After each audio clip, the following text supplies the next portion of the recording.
Bonjour et bienvenue sur mon futon.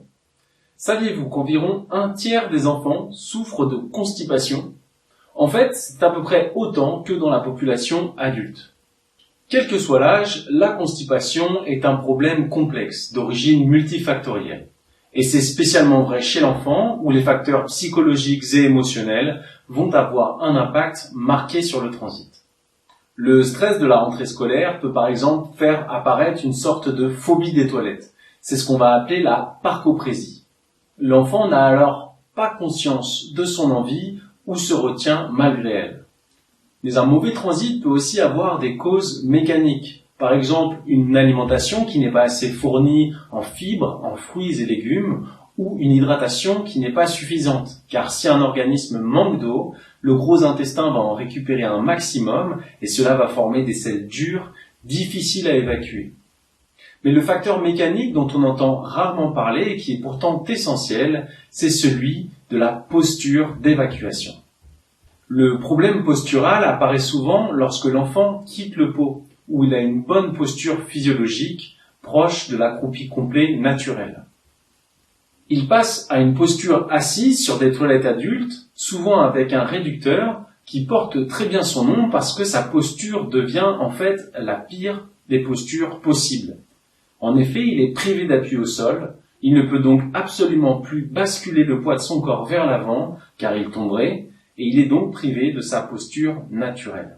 Alors, plutôt que d'utiliser un marchepied qui ne lui permettrait qu'une solution intermédiaire, je vous conseille plutôt de lui offrir la meilleure des postures, la seule qui permette l'ouverture complète du côlon, l'accroupi complet. Sauf pathologie particulière, tous les enfants sont à l'aise avec cette posture, donc autant l'entraîner dès aujourd'hui à conserver sa mobilité. Le meilleur dans tout ça, c'est que c'est une solution entièrement gratuite. Vous n'avez besoin d'aucun accessoire pour offrir à votre enfant la meilleure posture physiologique. Je vous dévoile la méthode que j'ai utilisée avec mes deux petits gars. Voici comment accompagner votre enfant sur des toilettes pour adultes en optimisant sa posture et son transit. Premièrement, votre enfant doit se déshabiller. Il doit enlever son pantalon et ses sous-vêtements afin d'être plus à l'aise. Deuxièmement, aidez-le à monter debout sur la lunette, les pieds positionnés vers l'avant.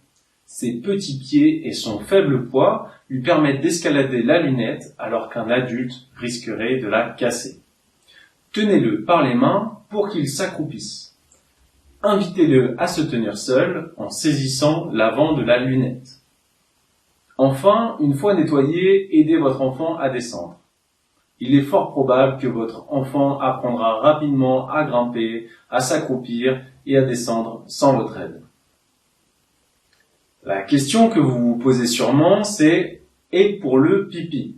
Eh bien, pour les petits garçons, une des deux mains peut leur servir à diriger leur sexe vers le bas afin de bien viser. Les petites filles, quand elles urinent, vont avoir plus de mal à viser. Il leur faut reculer les pieds sur la lunette, cela devrait suffire à compenser et à viser dans la cuvette. Sinon, pour leur permettre un confort optimal, vous pouvez acheter un petit accessoire, un pisse debout rigide.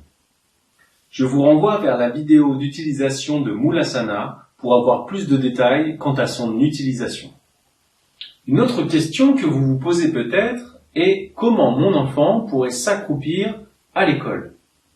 Eh bien, sachez qu'il existe une solution qui s'appelle EasyPlouf. C'est un tabouret ergonomique qui est spécialement fait pour les petites cuvettes des écoles. Cette solution est amovible, fabriquée en France à partir de 100% de déchets plastiques.